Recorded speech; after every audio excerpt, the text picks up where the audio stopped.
Buat teman-teman yang seumuran Pichel begini, pasti nggak asing dengan namanya game konsol NES, Super NES, ataupun Super Famicom. Apalagi dengan tim color controller yang ikoniknya begitu gitu ya.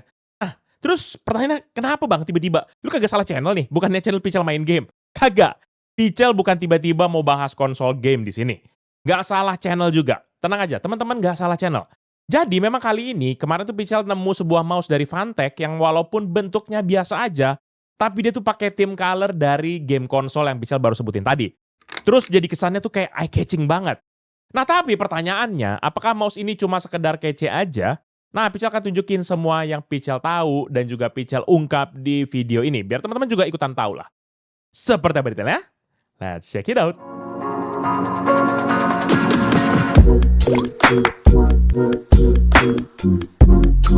Halo guys, balik lagi bersama Pichel dan seperti yang Pichel bilang tadi bahwa kali ini kita akan bahas sebuah mouse yang punya title gaming mouse dari brand Fantech, yaitu Fantech Katana S Wireless Gaming Mouse dengan kode WG9S. Seperti biasa nanti Pichel akan bahas mulai dari kotak kemasan, desain, fitur, serta pengalaman Pichel saat menggunakan mouse ini. Jadi langsung mending kita mulai aja reviewnya.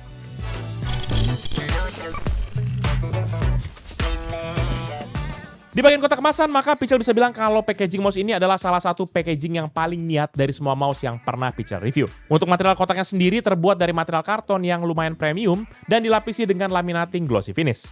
Selain itu, tim colornya pun juga menggunakan warna-warna dari konsol game Super NES ataupun Super Nintendo Entertainment System yang rilis di awal tahun 90-an lalu. Tim color ini tuh dinamakan Fantech sebagai Max Fit Series, yang artinya adalah peripheral Fantech lainnya yang juga menggunakan tim color yang sama, antara lain kayak keyboard, gamepad, ataupun teman-teman mungkin udah bisa ke-spill di channel Pichel main game, mousepad juga. Nah balik lagi soal kotak kemasannya, maka penempatan warna pada kotak mouse ini tuh tergolong unik, karena setiap sisinya punya warna yang berbeda. Start dari sisi depan, sisi ini menggunakan base color abu-abu dan terdapat siluet mouse-nya yang digambar dengan garis tebal berwarna merah. Ada juga logo Fantech di bagian kiri atas yang ditemani dengan teks Katana S Wireless dalam huruf Latin dan juga katakana. Sisanya paling adalah logo Super Max Fit di bagian kanan atas, logo wireless 2,4 GHz di bagian kiri bawah, dan teks Wireless Gaming Mouse Dual Mode di bagian kanan bawah. Pindah ke sisi kanan, nanti di sisi ini dia menggunakan base color merah dengan font putih yang berisi logo Fantech plus juga teks Katana S Wireless di bagian kiri, dan juga logo Super Max Fit di bagian kanan. Lalu di sisi kiri, pada sisi nanti menggunakan base color kuning dengan font putih yang tampilannya sama persis dengan yang sisi kanannya. Ke sisi bawah, palingan di sini hanya ada base color yang menggunakan warna biru dengan menggunakan font juga berwarna putih. Pada sisi ini, isi kontennya cuma ada barcode serial number, QR code buat website Fantech World, dan juga QR code yang mengarah kepada situs Postel sebagai jaminan kalau mouse ini mouse yang ori. Tapi tahu dari mana? Kan bisa di-copy, ya kan? Wajarlah manusia, bukan nabi boy. Sementara di sisi atas, palingan base colornya menggunakan warna hijau dengan font juga yang berwarna putih, yang tampilannya sama-sama aja dengan sisi kanan dan juga kirinya. Nah, sementara baru di sisi belakang lah, di mana dia memiliki base color yang sama dengan depan, tapi isi kontennya lebih rame dengan grafik-grafik game jadul di bagian kiri atas, tampilan mouse dan juga beberapa infografis di bagian kanan atas. Dan ada juga informasi selling point untuk mouse ini yang dicetak di bagian tengah dan juga data teknis dari mouse ini yang dicetak di bagian bawah dengan menggunakan bahasa Inggris dan juga bahasa Indonesia. Next kita masuk ke bagian isi paket penjualan, di mana dalam kotak kemasannya masih ada lagi kotak berwarna hitam dari material soft karton yang berisi unit mouse yang dilengkapi dengan dongle USB untuk wireless receiver, kabel data USB Type A kepada USB Type C sepanjang 160 cm, stiker-stiker, kertas quick start guide, dan juga kartu garansi. Simpel aja isinya, memang nggak terlalu banyak gimmick-gimmicknya, walaupun ada yang stiker yang tadi ya, itu unik ya. Kayaknya semua produknya Fantech Pichel harus angkat tangan, gokil kalian masih mencantumkan stiker-stiker begini.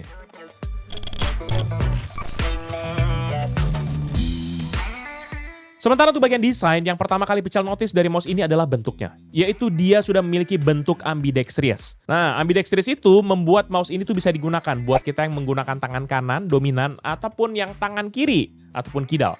Jadi kalau teman-teman yang kidal bisa pakai juga mouse ini tanpa ada masalah. Nah kalau pakai kaki ya nggak tahu ya, kita nggak tahu nanti mungkin ada foot dexterous gitu ya. Jadi bisa pakai tangan, bisa pakai kaki, mana tahu ya kan. Tapi sampai itu sudah disahkan, mending jangan dulu ya guys. Jangan ngadi-ngadi deh kalian. Oke. Nah, secara ukuran, mouse ini pun punya dimensi 12,3 dikali 6,7 cm dengan ketebalan 4,4 cm. Jadi secara grip masih terasa pas di tangan, terutama buat teman-teman yang punya ukuran tangan medium ke ukuran yang besar. Bobotnya pun juga ringan, cuma 89 gram aja, jadi nyaman banget buat dipakai lama-lama tanpa kita bikin capek pergelangan tangannya. Nah, sementara untuk pilihan warnanya itu sendiri, maka mouse ini tuh memiliki sebenarnya 4 varian warna, yaitu warna hitam, warna merah, warna orange, dan juga Super Max Fit, seperti yang Pichel review kali ini. Varian ini pakai tim color sama persis dengan kotak kemasannya, dengan bodi utama sisi atas berwarna abu-abu terang, dan sisi bawahnya berwarna abu-abu gelap. Sementara untuk detail desainnya, di sisi atas nanti terdapat tombol klik kanan dan juga klik kiri, scroll wheel berwarna biru, dan juga tombol DPI berwarna hijau. Sementara kalau kanan ini polos aja, dan kalau di kiri lah baru terdapat tombol back dan juga forward yang berwarna kuning dan juga warna merah. Sisanya palingan di sisi belakang ada logo Fantech yang dicetak dengan warna silver, dan di sisi depan palingan terdapat port USB Type-C buat jalur data dan juga untuk charging port. Nah, beralih ke bagian bawah, nanti paling terdapat 3 pad dari bahan material PTFE ya, dan dia memiliki permukaan yang halus dan juga licin. Selain itu ada tombol on off, kompartemen buat dongle USB dan juga optical sensor. Nah, kalau ditanya soal build quality dari mouse-nya itu sendiri, maka mouse ini tuh dia menggunakan material plastik ABS dengan finishing doff yang memang nggak gampang lah buat ninggalin sidik jari. Bagian bodinya pun juga terasa solid dan nggak ada celah ataupun bunyi-bunyi aneh pada saat ditekan. Jadi kesan murahan bisa dibilang hampir nggak ada di dalam desain mouse ini. Dan memang cukup meyakinkan lah buat dipakai harian. Apalagi buat teman-teman yang memang aktif main game dan juga kerja depan laptop, itu harusnya aman-aman banget.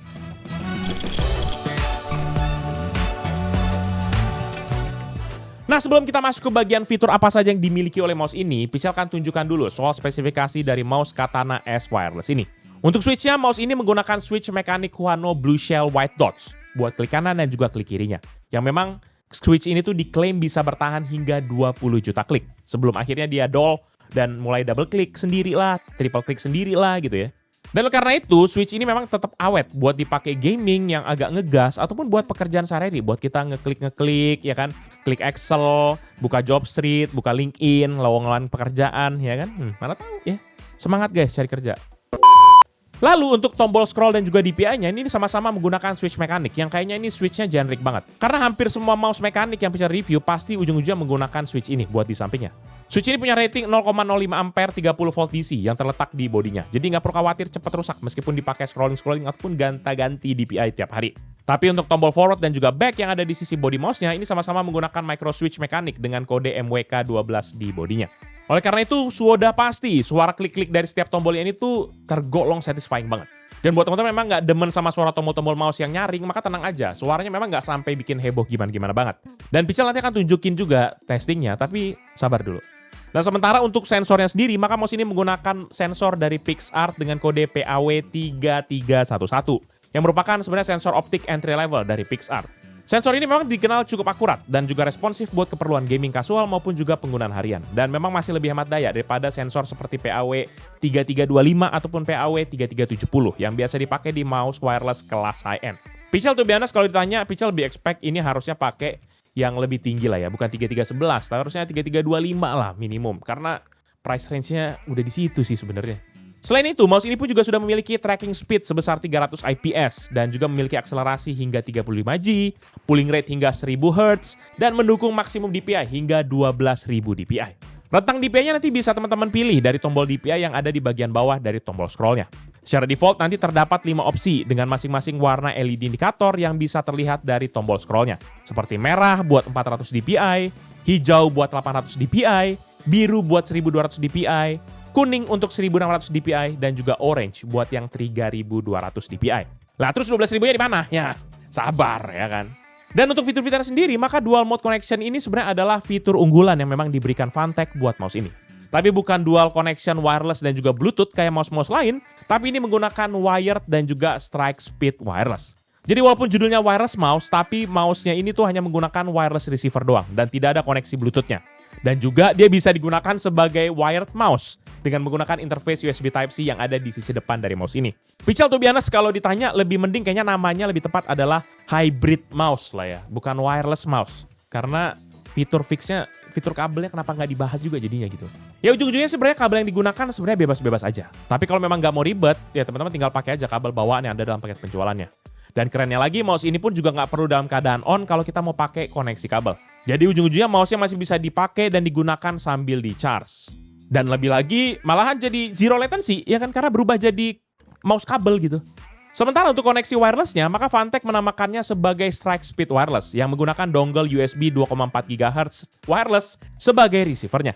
Koneksi wirelessnya lumayan minim delay dan masih terasa responsif waktu Pichel tes buat main game seperti FPS, macam-macam CS2 dan juga Valorant begitu. Dan jarak maksimum wirelessnya itu sebenarnya adalah 10 meter. Lewat dari situ sinyalnya mulai langsung putus-putus ya. Selain itu, mouse ini pun juga dilengkapi dengan aplikasi pendukung, yaitu Fantech Katana S Wireless Application, yang bisa teman-teman download dari situs fantechworld.com. Jangan salah download ya teman-teman, soalnya aplikasinya kayak udah satu set itu untuk satu jenis mouse doang. Ya, jadi bukan kayak general apps buat semua aplikasi Fantech tuh enggak. Ya, tampilan aplikasi ini memang user-friendly-nya tergolong oke. Jadi memang nggak butuh waktu lama buat kita ngerti cara pakainya. Apalagi buat teman-teman yang memang udah sering oprek mouse gaming, maka ini akan langsung dengan jelas terpampang apa aja yang bisa kita ubah. Di halaman awal nanti kita bisa melakukan setting tombol-tombol di mouse ini dengan membuat profile baru. Jadi tombol-tombol mouse ini bisa teman-teman customize sesuai dengan kebutuhan dari teman-teman sekalian.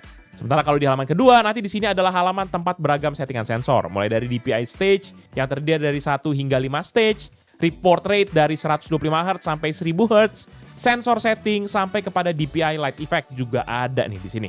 Dan kalau di halaman ketiga, nanti di sisi ini Pichel juga agak bingung, soalnya halaman ini berisi lightning mode. Nah, masalahnya ini mouse cuma punya satu LED RGB aja. Dan itu juga ada di tombol scrollnya. Dan waktu Pichel coba otak-atik settingannya, nggak ada yang berubah sama sekali di LED mouse ini sendiri. Sangat membagongkan sekali sih kalau di sini. Dan di halaman terakhir, palingnya cuma tinggal berisi menu standar buat settingan aplikasinya. Udah, gitu aja settingan aplikasinya. Nggak ada settingan-settingan yang terlalu aneh-aneh banget. Dan yang menariknya, memang sebenarnya aplikasi ini tuh dia bisa membaca mouse-nya dalam kondisi apapun, baik itu kondisi dalam kabel ataupun juga wireless. Fantech, pertanyaan saya, kenapa kamu bisa pakai ini yang di mouse, tapi di gamepad kemarin kenapa nggak bisa? Ya, waktu kita bahas di Pichel main game. Kalau buat teman-teman mungkin yang penasaran, Pichel sebenarnya udah bahas gamepad dari Fantech juga, itu di channel Pichel main game. Dimana dia itu cuma bisa terbaca di aplikasi kalau misalnya dia pakai kabel. Kalau wireless nggak bisa. Nah, terus kemudian di mouse ini bisa. Ya, ini apakah si codernya itu males? Ya, atau kalian emang dasarnya nggak mau ngasih aja? Ya, Fantech tolong. Dan nanti pun di aplikasi ini juga nanti terdapat indikator baterai mouse-nya. Jadi kita bisa nanti memantau apakah baterainya masih penuh atau sudah mau habis ya. Jadi kita bisa lebih fleksibel. Nah, sekarang Pichel mau cerita sedikit sebenarnya soal pengalaman Pichel menggunakan mouse ini. Pertama, untuk tombol-tombolnya jujurly ini responsif banget, terutama buat tombol klik kanan dan klik kirinya yang sudah menggunakan switch dari Huano. Feedbacknya memang nggak terlalu kasar, tergolong soft tapi masih juga terasa tactile dan memang agak bumpy. Sementara untuk tombol-tombol lain, feedbacknya ya biasa aja. Cuma kayak lebih ada gitu suaranya kalau dibandingkan dengan switch membran. Tapi terlepas dari soal switchnya, memang nggak ada masalah apapun selama Pichel gunakan mouse ini. Baik pakai ngegame, pakai kerja, pakai buat browsing doang, itu nggak masalah. Dan Pichel juga nggak bisa nguji gimana klaim dia bisa bertahan 20 juta kliknya ya. Karena Pichel malas juga mau ngitunginnya dan kayaknya panjang banget itu 20 juta klik. Nggak mungkin, itu setahun juga mungkin belum selesai kali 20 juta itu. Terus yang kedua soal optical sensornya, di mana optical sensor pada mouse ini memang masih bisa Pichel pakai di atas permukaan kaca, bahkan yang transparan sekalipun. Cuma memang mouse-nya agak sedikit kurang responsif, jadi Pichel memang nggak merekomendasikan buat kita pakai mouse ini di atas permukaan kaca yang bening. Pad PTFE-nya pun juga kerasa licin, jadi bikin navigasi mouse-nya kerasa smooth banget, walaupun kayak berasa kurang licin aja di beberapa mousepad berbahan kain. Ujung-ujungnya bikin mouse-nya tuh kayak delay gitu, padahal ya kan karena padnya yang agak seret gitu. Dan yang terakhir untuk koneksi, ya kan. Tadi kan Pichel udah bilang kalau misalnya wireless connection-nya minim delay. Dan memang lebih enak lagi kalau kita pakai kabel karena latensinya langsung hilang sama sekali. Cuma masalahnya kabel bawaan ini tuh lumayan tebel dan juga agak kaku. Ya kalau ditanya soal durabilitas sih oke-oke banget gitu ya. Tapi pas Pichel pakai buat ke mouse-nya, maka feel-nya tuh jadi nggak enak banget. Dan rasanya kayak agak repot gitu. Pergerakan mouse-nya kayak ketahan dan bikin navigasinya pun jadi nggak enak. Jadi akhirnya Pichel gunakan kabel data punya Pichel sendiri yang sifatnya jauh lebih lentur. Baru deh mouse-nya tuh lebih enak digunakan. Nah, buat teman-teman yang penasaran, berikut ini deh Pichel coba tampilin hasil tes dari mouse ini. Check this out.